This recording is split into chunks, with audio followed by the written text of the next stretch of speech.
Hi, welcome to Do It Yourself channel. Today I will show you how to transfer your contact from the phone to your SIM card. To do this we have to go to our phone book. We will choose our contact that we want to export to our SIM card from the phone, for example this one. So to do it we have to go to this menu hidden here, and we have manage contacts right here. Tap it once.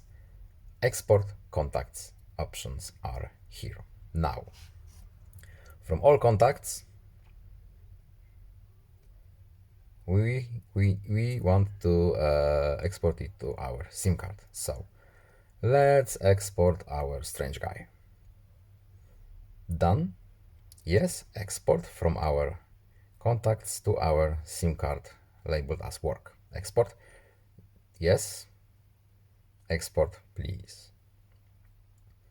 One contact has been exported to our SIM card called work.